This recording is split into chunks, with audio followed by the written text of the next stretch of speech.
Galatians chapter 6, verses 9 and 10.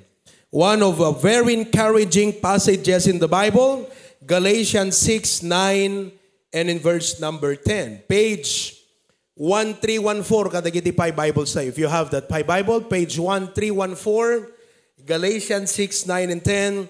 Agigidante man nga mangbasa, kakabsat, verse 9, and then verse number 10. Alright? No nasarakan yun, say amen. Okay, everybody read together. Di tayo nga rod, mabannog, iti panagaramid, iti naimbag.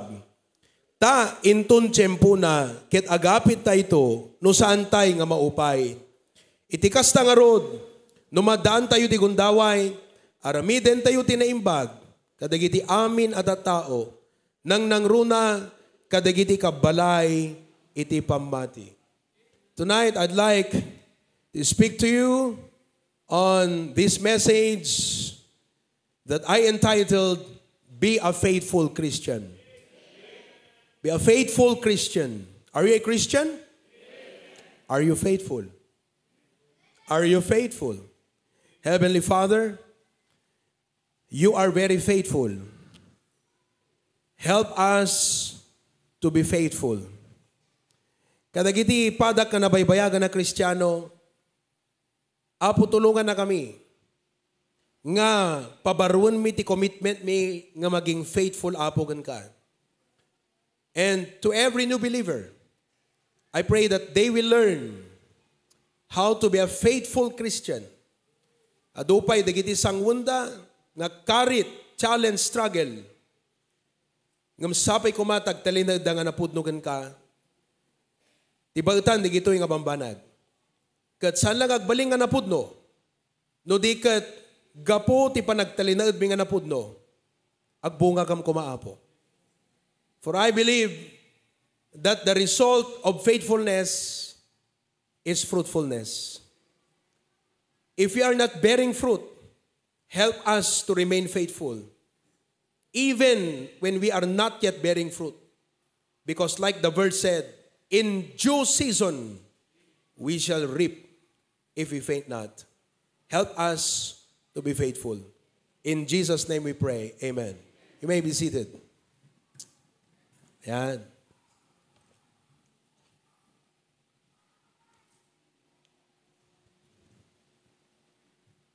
The word faithful is a biblical word which means to be reliable. To be reliable. To be trustworthy. Can you say that with me? Faithful means, are you reliable? Can God count on you? Can God count on you? Can God trust us? Are we trustworthy? Worthy of trust. That is faithful. Another word for faithful is one who keeps his commitment no matter what. Let us be a Christian who will keep our commitment no matter what. Nagrigat ti empleyado kakabsat nga hana faithful. Kasla kumano engineer ka, agpaubra ka ti balay, umay no umay, haan no haan, day nga karpintero, kakabsat ng runa, that you have a deadline to finish that construction, tapos hana sumipot, mapangka, awan, agsakit ta ulom kakabsat. Hana kayat ti Apo nga kasjay tayo nga Kristiyano.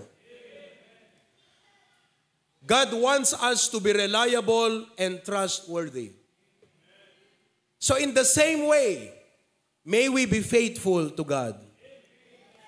Now, in Deuteronomy chapter 7 verse 9, Deuteronomy chapter 7 verse 9, know therefore that the Lord thy God, He is God, the faithful God. Do you realize that? Amen. The faithful God. Now, how do you define God's faithfulness? No kuna tayo, Apo, naka-faithful ka. What does that mean? What does that mean? Kung natin nagwagat amom uray unfaithful lat, naka-faithful lat ta ni Apo Diyos. What do you mean God is faithful? Can you define?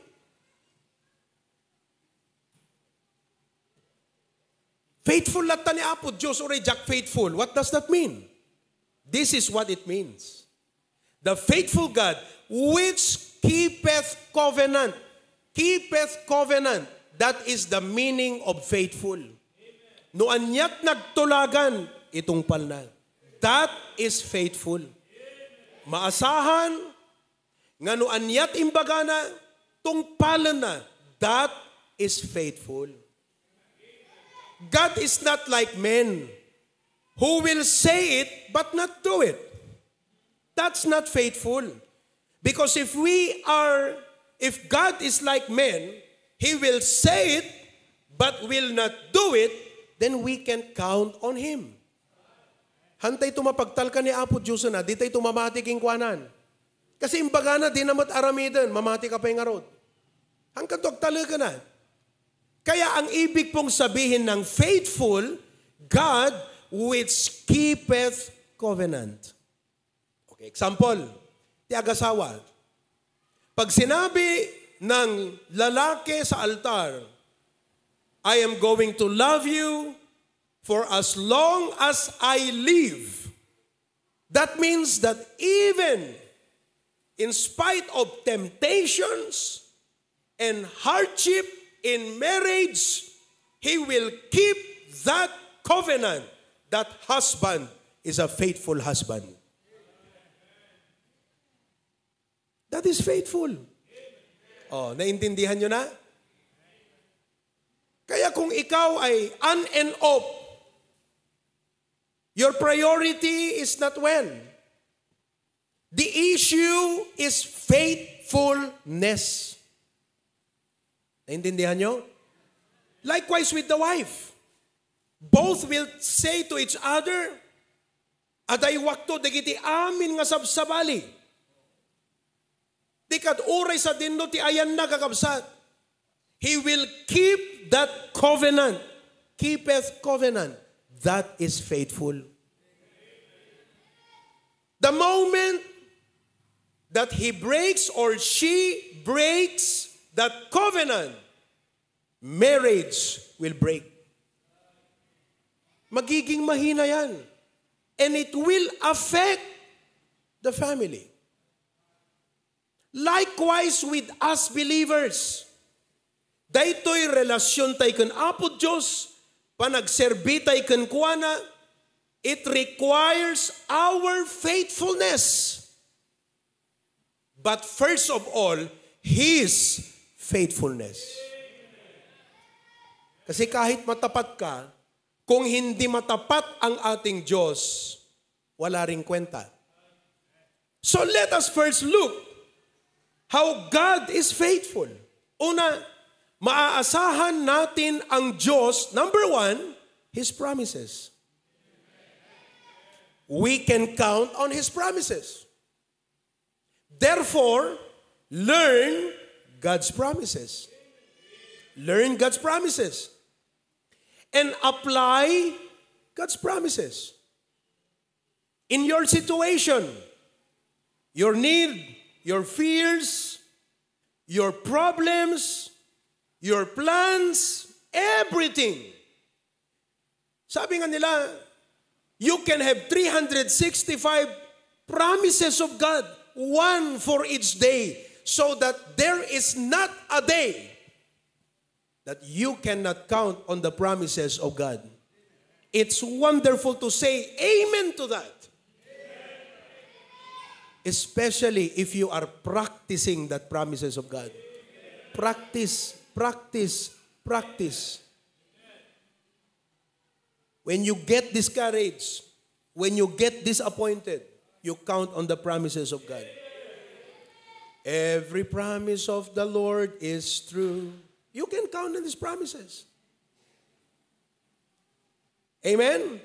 What happens when God breaks His promise? If He said, I will never leave thee, nor forsake thee. Tapos iniwan ka ng Panginoon. Hindi ka na maniniwala sa Kanya. Magiging mahina ngayon ang pananampalataya mo. And you will become a confused, weak Christian. So what does that mean? A Christian's strength depends on his relationship to the promises of God. And I'd like for you to realize that.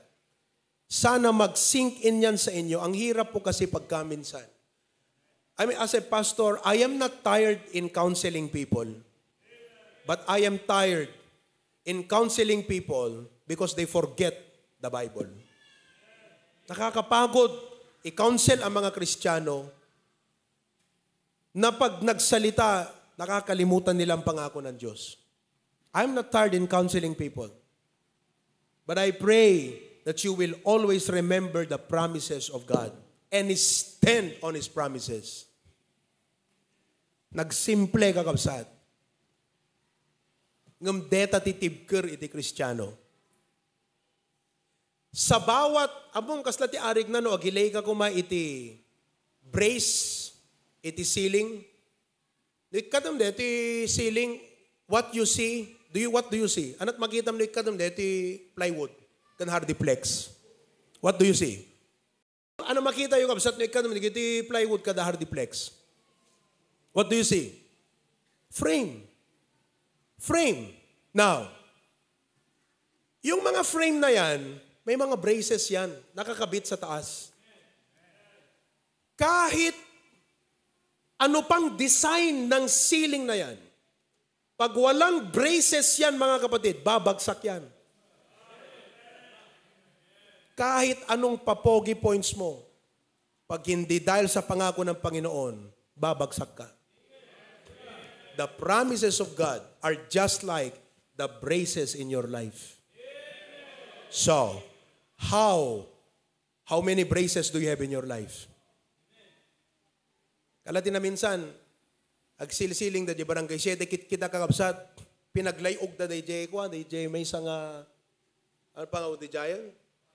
Paring, metal faring, pinaglayog da pa. You know? Ato. O, naiplastan na agas dyan.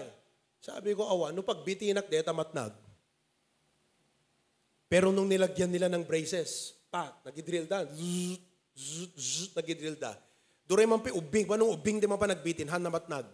Bakit? Sapagkat naka-attach na doon. Yan ang tinatawag na promises of God. Kanayo na may bagbaga kakabsat, ngam no apay nga hantay yung nga i-apply.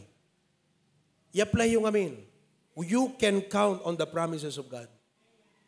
Awan serbi uray bagam na bayag ka Kristiyano, nohang ka natibker, awan serbi ta kinabayag mo Kristiyano. Hello? Oh, God is faithful in His promises. Number 2, God is faithful in His person. Wow. You can count on God. The Bible says God is not like men who will lie. God is not like men who keeps changing. Tayo nga tao kakabsat, pabaliw-baliw tayo in our person, am I right? Depende sa mood. You know, God is not about His mood. No. Wala pong mood. Ikaw nga, yung iba nga, adano prayer meeting, kasi mayat na mood na. Di ba? Oh. Tunukan, awan prayer meeting, kasi maditi mood na. Oh. Asa mood? Nakasalalay sa mood ang pag-attend mo ng church. Ano kaya kung gano'n ng Diyos? Nag-pray ka, sabi niya, wala ako sa mood. Paano na yon? Buti na lang ang ating Diyos, hindi moody. Tayo, there is a time of the day where you are high. There is a time of the day when you are low. Parang ngayon, yung iba sa atin, low. Pero kaninang umaga, high. Kasi bagong ligo, bagong gising, fresh na fresh. Pagdating ng mga noon time, hana makapanunutan, agtay-tayaban. Hirap na. Paano kung gano'n ang Diyos? Di ba? Nga bigat laang nga ti apo kat, mayat ti mood na nga, dumngag ka, dagiti kararag, numumalaman kakabsat, hanggang na makisarasarita nga na po, Diyos ta, baka palpian na ka. Paano kung gano'n ang Diyos? You won't. I mean, tinatimingan mo di ba? Minsan kayo, may mga boss kayo na, minsan yung boss mo sungit, tinatimingan mo yan Teka, timingan natin. Dapat medyo, tignan natin kung medyo nakangiti yan. Doon tayo lumapit. Di ba? Pag nagpapatawa, doon mo sabihin yung gusto mo. Pag yan ay nagagalit, wag kang pupunta. Boss, pwede po bang, ay naku, sikat pagdasalan, di pungtot na uri kita. Uray awang basbasol mo ka, di pag-ungungtan na, sikat papanan, di ungot na. Am I right? Paano kung ganyan ang Diyos? Di ho ba? Ang tao ganun kasi we are weak. We are human. Di ho ba? Lahat tayo ganun Moody tayo, selective tayo, pero mga kapatid, can't you appreciate our God? Hindi siya moody. Sabi ng Bible, if any of you lack wisdom, let him ask of God. Itong magandang part dun that giveth to all men liberally and upbraideth not. Grabe. You can count on the person of God. Di ba? Ang doktor napapagod. Kaya darating yung time na kahit yung mga sales lady, kung ikaw sales lady, apo no bigbigat, good morning sir, good morning ma'am. Di ba? No si kagad aglala ko, good morning sir, good morning ma'am. No umaldawang kakabsat, medyo, morning sir, morning ma'am. Okay, nabanugan, di ba? Pag ikaw ay nagsiserve sa restaurant, tignan nyo mga nagsiserve sa restaurant. Pag umaga, fresh na fresh, di ba? Nakak-aktibo, tapos yung music sa restaurant, pampagood vibes, active na active yan. Grabe, bibilis kumalaw. Di ba? Pagdating na ng hapon, talang, aglalalo no tinapanam ko, detay sangyupsal. Tayo man pay refill, masurun pa yung kakabsat, di ba? Paano kung ganun ang Diyos? Hingi ka ng hingi. Kung natiapuking ka, paano kung ganun ang Diyos? Buti na lang hindi ganun ang ating Diyos, mga kapatid. So hanggang mabain nga umasitig In fact, kahit marami kang failure sa buhay, agpakumbaba ka lang, hang agalangan jirik na mga, teka, huwag tayong lalapit sa Panginoon. Parang, alam mo yung, pag ikaw may kasalanan, ayaw mong magpakita sa trabaho, ayaw mong magpakita kay boss May mga miyembro, minsan, pag may kasalanan niya, umiiwas kay pastor yan Pag nakita ni pastor, biglang naglimang. Minsan yung mga ganyan, sinasadya kong pinapatawag. Pag may nakikita akong member na umiiwas sa akin, tawagin mo yun. Di ba? Pero we would not think that way. We would not ever think that God is just like that. Even if we have failures and sins, I'm not saying that your failure and sin is okay, but then when you come to God and humble yourself, God is ready to forgive. Nagkakabsat. I don't know if God is not your friend. I don't know what kind of friend you're looking for. Kung hindi mo kaibigan ng Diyos, kung hindi mo siya intimate na, I don't know what kind of friend you're looking. Tapos sasabihin mo, hi BFF, hi friend. Ewan ko na lang. Kung anong klaseng kaibigan ang hinahanap mo, kung hindi mo kaibigan ng Diyos. Hindi lang dapat kaibigan mo ang Diyos, maiibigan mo siya. Maiibigan mo. He is the kind of friend, mga kapatid, you will really love Him. That kind of friend. Because of His person. Iba siya Tayo, selective pa tayo sa ating nagiging kaibigan sapagkat depende sa, birds of the same feather. Pansinin nyo, yung mga silent type, ang hinahanap, silent type din. Tama. Pag ikaw, gusto mo yung palatawa, doon ka. No matter what kind of personality we have, you will always be in love with God. Iba siya You can count on His first person. Number 3, not only God is faithful in His promise, God is faithful in His person. I like number 3. God is faithful in His plan. Ano sabi po ng Philippians chapter number 1? Philippians chapter number 1, verse 6. Okay? Philippians chapter 1, being confident of this very thing, that He which hath begun a good work in you will perform it until the day of Jesus Christ.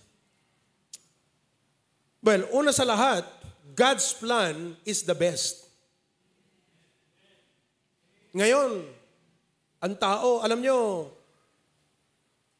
mamamangha ka sa talino ng Israel.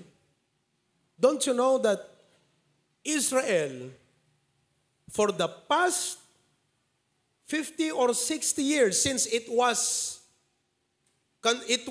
gained its independence as a country in 1940s, Israel has one of the smartest military intelligence. Ang Israel ang isa sa mga pinakamahusay na military intelligence. Pati ang Amerika noon, pinapalakpakan niyang Israel. Nung kagabi nga, kinukwento ko sa mga married men.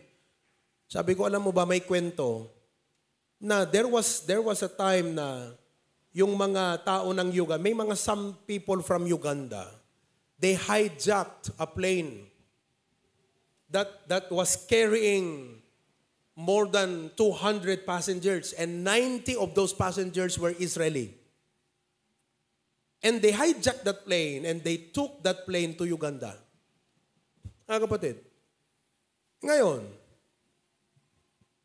nag-ask itong mga tao ng Uganda, itong mga hijackers, ng ransom. Oo, ayaw ibigay ng Israeli government. Nagrireklamo na yung mga kamag-anak daw ng mga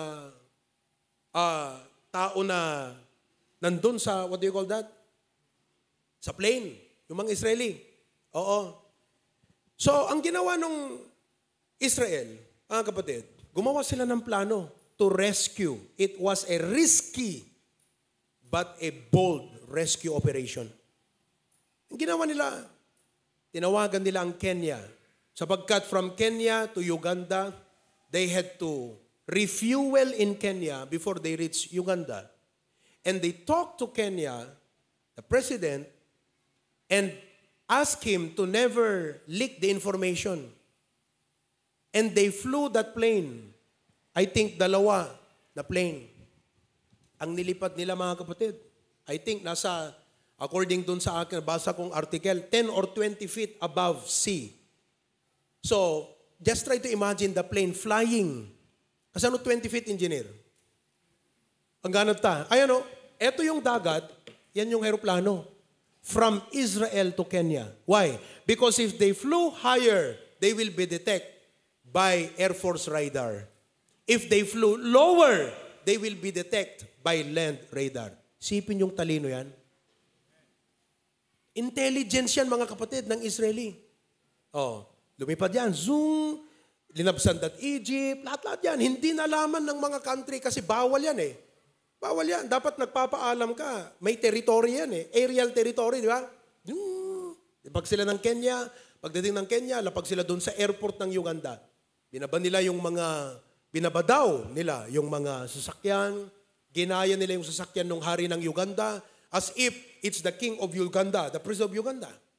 And in 53 minutes, they recovered all those, what do you call that? Anong tawag mo? Hostages. They recovered all the hostages except, not all of them, may isang namatay kasi tumayo na baril. But in 53 minutes, and they flew back to Israel. What an intelligence.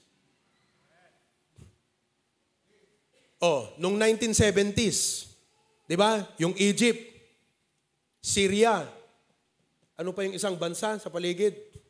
Jordan. One of them tried to attack Israel. Pero inunahan sila ng Israel. Air Force ang tumira. Tinira niya yung mga aircraft, jet plane ng mga tao doon, ng mga bandera niya, di wala na sila. I mean, these 3 powerful countries combined together, no match ang Israel. Tinalo nila yan through intelligence. Very smart. Di ba? Tapos, nung natatalo na itong bansa na to, tinawagan yung katabi. Sabi niya, nananalo kami. Tulungan nyo kami. Biro mo yun, nananalo kami. Tulungan mo kami. Tumulong yun. Yun ang sabi niya, nananalo kami. Tulungan nyo kami. Imbes na natatalo kami. Tulungan nyo kami. Hindi eh. We are winning the war. Come. Let's get the land of Israel. Tinulungan. Himpapawid. Pak! Tapos yung tatlo. Talo lahat yan. Until Israel was able to neutralize. Na pag-surrender na siya, talo kakabsad. Grabe ang talino, di ba? Pero anong nangyari ngayon? Nasaan yung intelligence? Di ba? Nasaan yung intelligence? Pinasok ng Hamas. And they were caught by surprise. Pan! Uy, patay. 800 agad ang namatay. Maabot ng 900. They say that this is the 9/11 of Israel. Nasaan yung intelligence?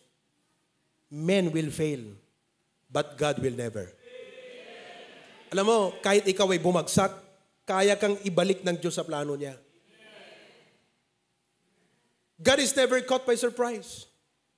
Whatever that the devil tried to do to destroy your life, given God knows that.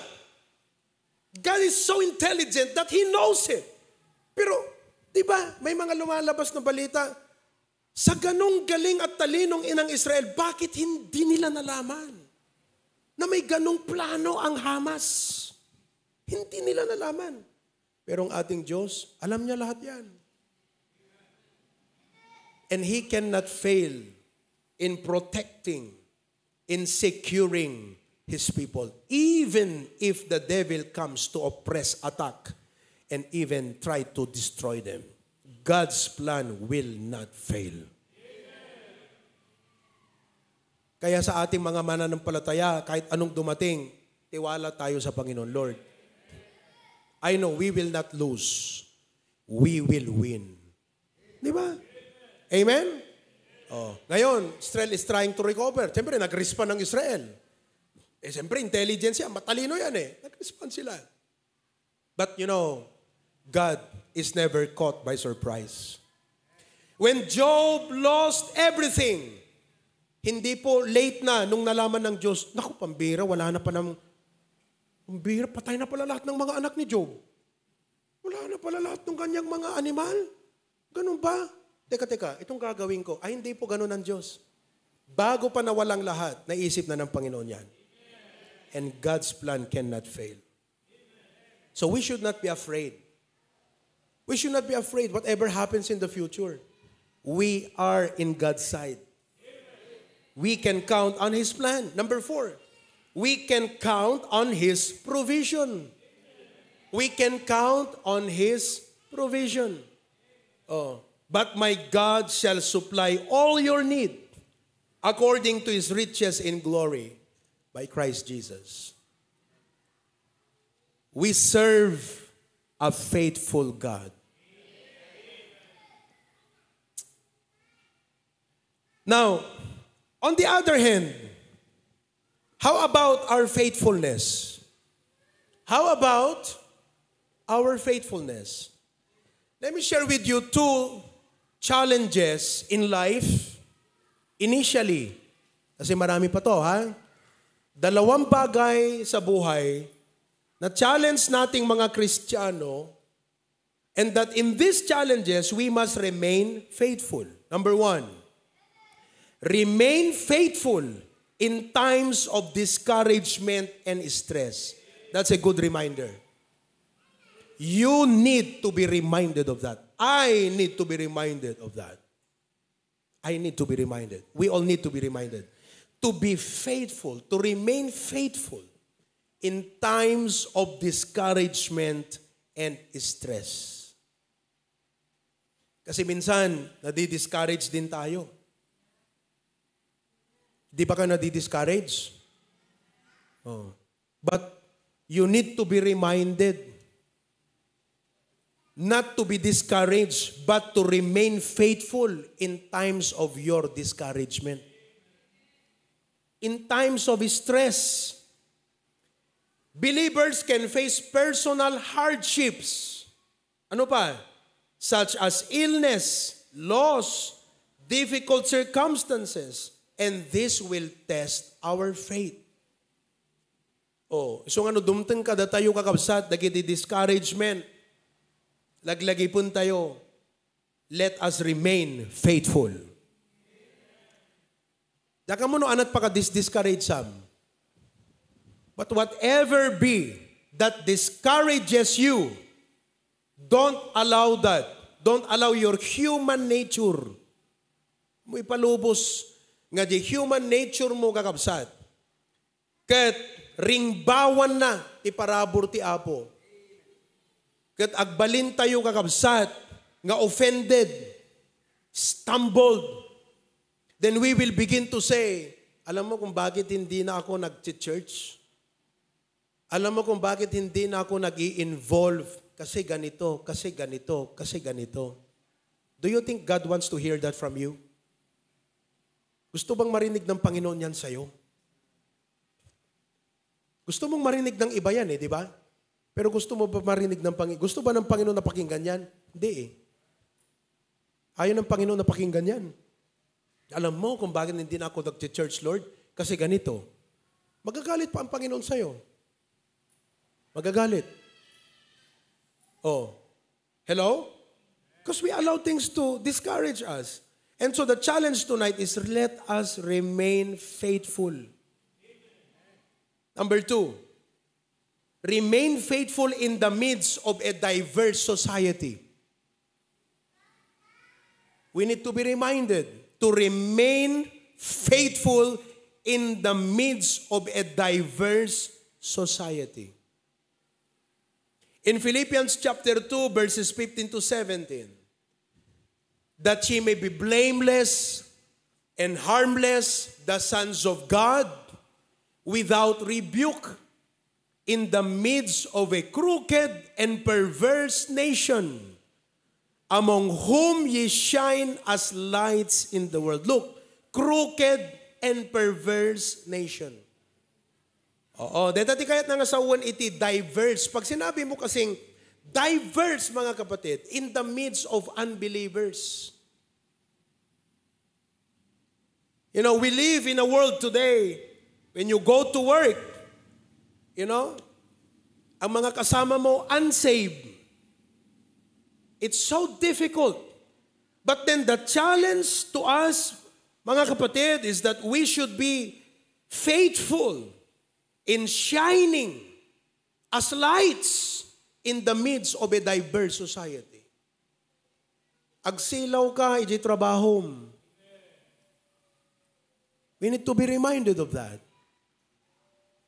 Kasi minsan, natatabunan yung ating ilaw, our zeal, may dip mapundi. Don't let that zeal die. It's not God's will nga may dip ta zeal mo. Is it God's will? No, it's not. Pagayatan ka ti Apo nga, aglamlamiis ka. Agmamayo ka, kukurot ka, agpapatay ka. Kat jay silaw mo na kudrip. Is it God's will? No. The devil wants, kaya ti Satanas nga punjen, it depend, deta silaw mo, deta zeal mo. Panagsilaw mo nga kas Kristiyano, but you should remain faithful. That's why every morning, before ngayon ka agtrabaho, ag-recharge ka through your personal devotion, kat kunam Apo, inakman na nagtrabaho. Enable me to perform my duty well, and help me to be a shining Christian in the workplace. Are you shining? Damagaman ta kaabay mo, kumusta ti silaw mo di trabaho, di eskwela, na kay ngagbasbasa. Amen? Remain faithful. O, kada kayo dita, Australia, di ba? You go to work, unbelievers, ungodly, and they don't encourage you. They don't give you fire. Oh, patayin na. We live in a very secularized society where the influence, inaalis niya yung, alam mong ginagawa ng ating society ngayon? Sa social media, sa klase ng takbo ng ating society, unti-unti niyang inaalis yung influence ng mga pastor sa buhay ng mga Kristiyano. Kaya tignan mo, mas iniidolo na ng mga Kristiyano ang mga unbelievers. Pero pag nagpipreach ang pastor, wala nang effect sa kanila. Effect. Wala na. That is the influence, that is the result of secularism. Di ba? That is why you are challenged to remain faithful in the midst of a diverse society. Diverse, iba-iba. Sabasabali nga relihiyon. At the iglesia dita nga kaduam, saksi ni Jehova, Katoliko, dapat as a Baptist, agsilaw ka. At dita tinaduma-duma nga viewpoint ti panagbiag. At dati tao nga ti pananaw na ti panagbiag, that wealth is happiness. They allow possession to define their life. Just like that foolish rich man. I preached a message last Monday. Don't be foolish. Don't let possessions define you. That's a part of our society. Don't allow wealth to define your worth. Hamo panunutan nga, that's a part of a diverse society. Wealth defines your worth. Alam mo dito sa church, nagaputa sikat kadaklan ti giving, agpanglaing ka. Di pwede yun. Kaya na ka nga sukatan ti Apo. Sabi nga ng Panginoon dun sa mayaman, doubtful. Di ba? Don't allow wealth to define your worth. Pagkaganda yan. I will preach that message sometime. But remain faithful in the midst of a diverse society. Now, as I close, let me give you reasons why we need to recommit ourselves to be faithful. Reasons why we need to recommit ourselves to be faithful. Number one, we are in the last days. We are in the last days. I pray nga ti Holy Spirit, ringan na ka, nga maging faithful because we are in the last days. Uudingal daw tayong kakabsat. Nohan ka maging faithful ita, kanugan tupay nga maging faithful, ngani umay ti apon. Number two, we must inspire those who will come after us. Adaanak tayo Kat daytoy panagbiag tayo, baga nangruna kadagay nga nabayag nga miyembro ti church, don't allow familiarity to kick in so that you lose your excitement. Ako, familiar din ako sa inyo Kayo, hindi pa kayo familiar sa akin? Napapagod na, naririndi siguro. You are tired of listening to my voice. Wala akong magawa. I cannot change my voice. Pwede ko bang palitan yung boses ko na, mga kapatid, magandang gabi sa inyong lahat. Para namang for a change. Pwede ko bang gawin yon? Para naman, bago yung boses ni pastor ngayon Amen, nakaka-excite. Gusto nyo gawin ko yon? Kasi iniisip nyo, alam mo, nakaka-boring na ang boses ni pastor. Nakaka-boring na rin ang mukha mo Totoo lang. But will I allow myself to stand here without remaining faithful? No. Ganun din sa'yo. Ganun ka rin dapat. Amen po ba? Nakaka-boring ng boses ni pastor. Pag tumayo, pag nagsalita, good morning. Yung bang, alam mo na kaagad yung sasabihin niya Di ba? Routinary si pastor. Monotonous. Nakaka-boring na. By the way, in the last days, uso ang boredom sa mga Kristiyano. Uso. Kaya pag naboboring ka, nasa last days talaga tayo. Ang sabi ng Bible, men, sabi niya, preach the word, be instant in season, out of season, for in the last days, men shall have itching ears, naboboring sila sa mga pagtuturo ng salita ng Diyos.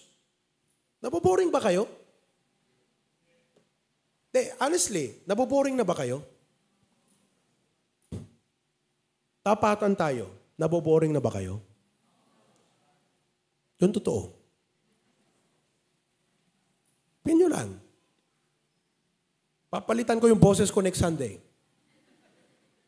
For variation. Di ba? Pwede tumayo rito. Okay. Gagayahin ko yung boses ng mga pastor na matataas ang tune. Mga kapatid! Magandang umaga sa inyong lahat! Tayong lahat ay tumayo! At awitin natin! Salamat aking Panginoon! Uy, bagong boses ni pastor ngayon na. Amen! Wow! Pera.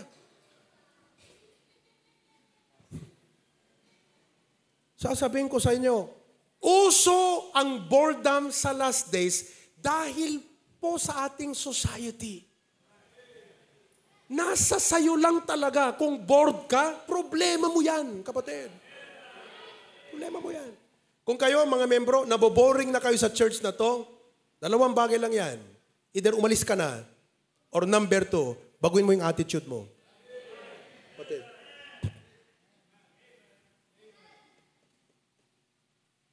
Oh, kayo mga nasa Facebook, naboboring na. Kayo dyan sa lawag, naboboring na ba kayo? Ha? Pira naman, no? Puro tayo panood. Nakakaboring. Kayo dyan sa Claveria, naboboring na ba kayo? Pakita mo. Oh, Claveria, naboboring na ba kayo? Sabihin nyo, naboboring na kayo. Tell me. Ayaw nyo nang manood. Sabihin nyo lang.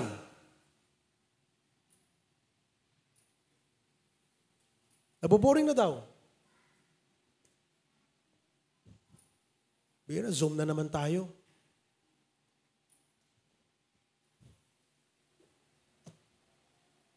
Yung mga taga-Australia, tignan mo, naboboring na ba kayo dyan sa Australia? Sa totoo lang, humanly, may times na naboboring tayo eh. Pero nasa sayo. Kung hahayaan mong maboboring ka talaga, you need to remain faithful. At pag ganyan ka mga kapatid, maaasahan ka kasi you do not allow your human nature to take control of your spirit. Amen? We need to remain faithful because we need to inspire those who will come after us. Alam nyo, sabi ko nga, ang construction engineer, pagtatayo ng bahay is a very intricate and detailed activity that you can draw so much life lessons and application. Oo, totoo. Tingnan mo, pag ikaw ay naglilay ng hollow blocks, napapansin ko yan, pag naglilay ang hollow blocks yung mga karpintero natin, maya-maya magagalit si Pastor June. Kuna na nga kasta. Sino tinagi-engineer? Kuna na kin-engineer din, no? Sino tinagilay ti hollow blocks dito eh? Abay, Pastor. Kita man ni, kiwing-kiwing ni, agbukol-bukol ni. Kakaasi di kita, agpalitada ni. Tama, di ba? Kawawa yung susunod eh. Dahil so ginagawa nung nauna.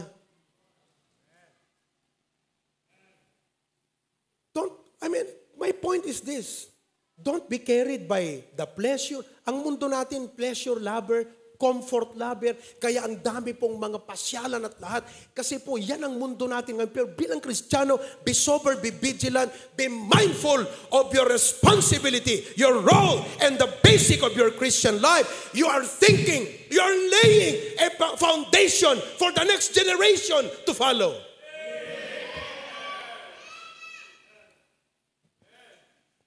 You have to remain faithful. Hindi yung padadala tayo sa pleasure-loving ng mundong ito. Mabartag tayo ti ragragsak ka na ilubungan. Mabartag tayo ti comfort. Di ba? Nagpipindas, di balbalay tayo itan. Di aircon na kwarto tayo, di ba?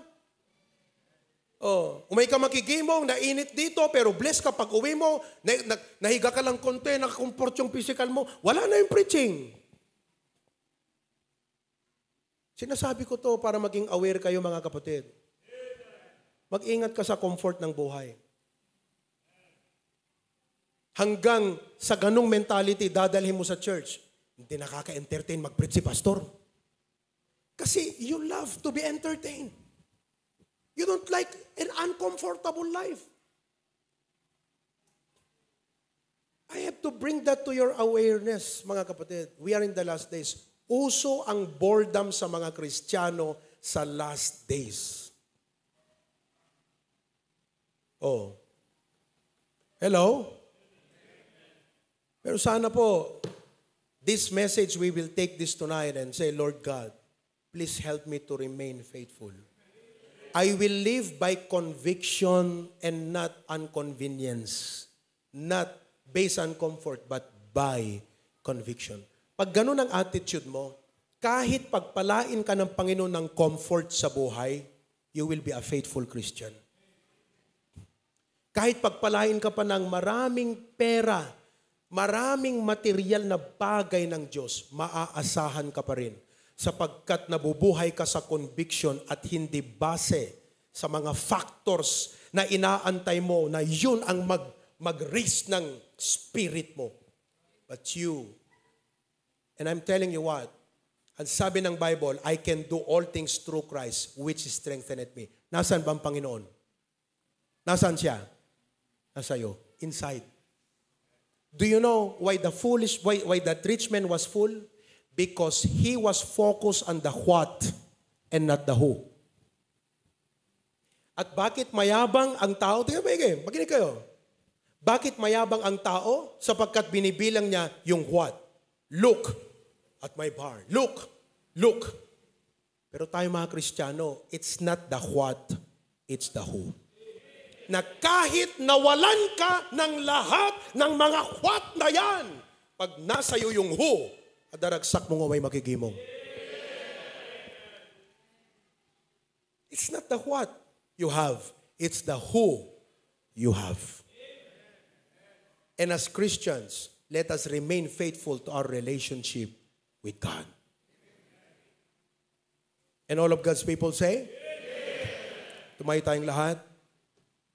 Lord, thank you so much for reminding us tonight that we should be faithful Christians. Uso apo ti boredom kadagiti Kristiyano in the last days. Uso apo iti panakadistract. Adu dagiti mangagaw ti attention mi apo. But Lord, in of the many things that you've given to us, you are so faithful. You have blessed us. You are providing our daily needs. You are listening to our prayer. And there is not a time nga masadot ka nga dumngeg ti kararag mi apo. Lord, anya ti maisubad mi king ka. Deti kumamot pa nag-faithful mi apo ti maisubad mi apo gan ka. Ngan uray umay dagiti discouragement, dagiti stress, nga uray ti inaldaw, most of the time, more hours kami, nga apo puro unbeliever ti makikita mi kakadwami. May we not be affected by a diverse society, but may we shine as lights in the world. That Lord, though you have blessed us with the comforts of life and with the blessings of material opportunities, Lord, may we still be faithful to you and may we inspire those who will come after us. I pray that problems will not change and move us. I pray that blessings will not change and move us. Because we are looking. It's not the what, it is the who in us. And that is you. And that, Lord, we can do all things. We can cope up with all of these things. Because you are in us and you are strengthening us. You will enable us to remain faithful. Tonight, I pray that this message was a blessing to you. Wala po akong ibang panalangin kundi maging encouragement sa inyo ang message na ito. Maybe you're a Christian for 5 years or 20 or 30 years. Hampenalpas ti Apo king ka. Adapay plano ni Apo ti biag tayo. Let us remain faithful. If God spoke to your heart tonight, I'd like for you to come forward to the altar and say, God, thank you for reminding me tonight. At that time, apo nga, boring kanyak ti Christian life. Boring ti mapa nag-soul winning. Boring iti agibunong tracks. Naboboring na ako sa gimong. Lord, I pray that you will revive my spirit and give me the joy of my salvation. Lord, there are many challenges I am experiencing right now. Adu apot problema ita nga madama, apo tulungan nat nga maging faithful. That I'm not looking on these things only, but I'm looking unto Jesus, the author and finisher of my faith. May katisango kabsat, and let us pray together, and let us ask God to help us and strengthen us and enable us to be faithful to Him. What a timely reminder. Alam ko, timely reminder ito para sa ating lahat. Sa ating mga coordinators, huwag kayong mapagod, mga kapatid. Huwag niyong hayaan na ang mga disappointment sa ministry, di ba, nagrigat. If you are a soul winner, you are a coordinator, dadigiti awisem, handa umay. At dadigiti dumteng nga problema, kat maupay pa'y tirik namon. Kasla ti ag-give up ka pa yen, kat kunam, namabalbalin, jakon kayat ti mapan agaw-awis tao. Jakon kayat ti ag-soul winning, jakon kayat iti ag-disciple, makaupay.